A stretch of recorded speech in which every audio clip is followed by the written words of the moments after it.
I ran for office because I was very critical of President Obama's trillion-dollar deficits. Now we have Republicans hand in hand with Democrats offering us trillion-dollar deficits. But really, who's to blame? Both parties. We have a 700-page bill that no one has read that was printed at midnight.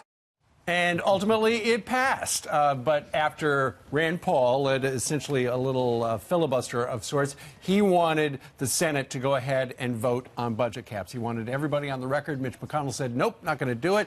Let's bring in Ben Shapiro, editor-in-chief of DailyWire.com, syndicated columnist, host of the Ben Shapiro Show. It's a great podcast. Ben, in addition to this thing passing last night, first in the Senate and then in the House in the 5 o'clock hour today, Bette Midler tweeted out after Rand Paul had his little filibuster, said, where's Rand Paul's neighbor when you need him?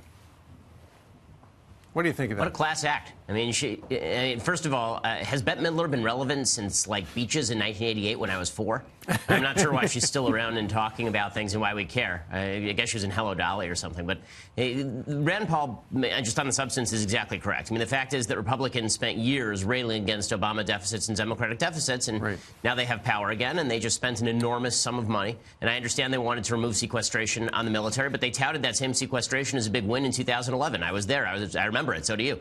And so the idea that we have to blow out the budget with a Republican majority in both houses just demonstrates once again that in the end, the American people are really inconsistent about spending. On the one hand, they say they want cuts to spending. On the other hand, the minute anyone proposes a specific cut to spending, the American people start to get very upset about it, and both parties tend to buckle to that rather than educating the public. What are the implications of this deal then, Ben? Because you know, a lot of people did want that military spending that has been hit by sequestration. But when it comes to debt and deficits, what is this going to mean?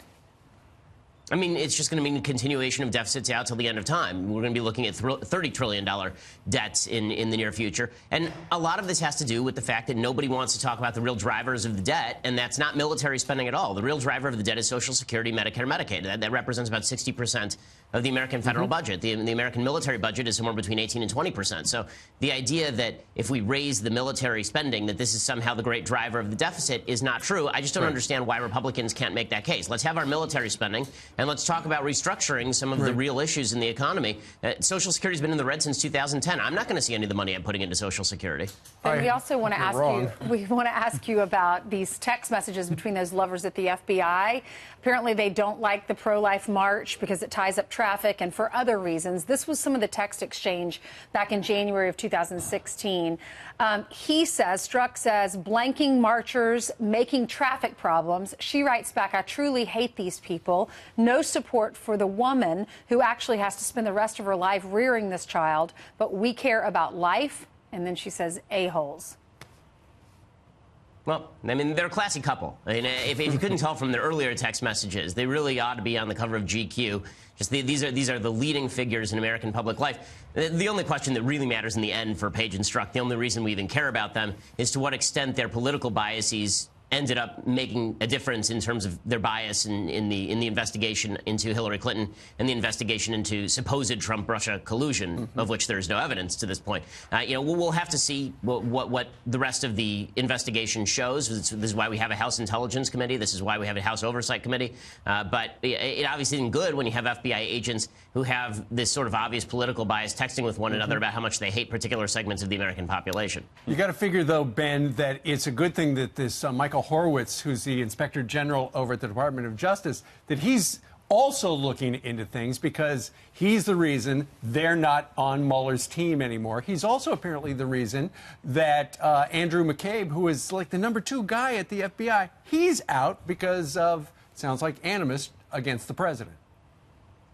I mean, the level of bureaucratic incompetence and corruption, the level of political bias inside of our intelligence agencies, there's a reason that the American people don't trust these agencies, and it's not just because President Trump has been railing against them. It's because these agencies acted in non-trustworthy ways during the last election cycle with regard to Hillary Clinton, and the American people are seeing that with each and every breaking story. So it's a good thing that there are some folks who are attempting to ferret this stuff out, but there is going to have to be a cleansing process that takes place whether it's by President Trump or whether it's by members of the DOJ and FBI themselves, something has to be done to restore the trust of the American people here. Ben, so the budget deal was struck, meant to sort of clear the decks for a deal on the president's wall and border security in exchange potentially for a pathway to citizenship for so-called Dreamers, DACA recipients. Well, a couple of Dreamers have come out publicly and said that if they're not allowed to stay legally after the March 5th deadline, they're going to basically self-deport and leave the U.S. if a deal isn't reached. What do you make of that? So do they want to stay or go? Well, I mean, I'm sort of confused by the strategy here. I guess the idea is that if so I guess that they're trying to blackmail people who want to deport them with the threat that they will self-deport, which doesn't make a whole hell of a lot of sense. But I guess the real answer is they're trying to blackmail Democrats. They're trying to suggest to Democrats that Democrats don't care enough about DACA recipients. So watching the internecine warfare between potential DACA recipients and Dreamers and the Democratic Party that claims to speak for them is sort of amusing. All right. It's always a pleasure. Ben Shapiro joining us live today. Check out his podcast by the same name. Sir, thank you very much. Thanks, Ben.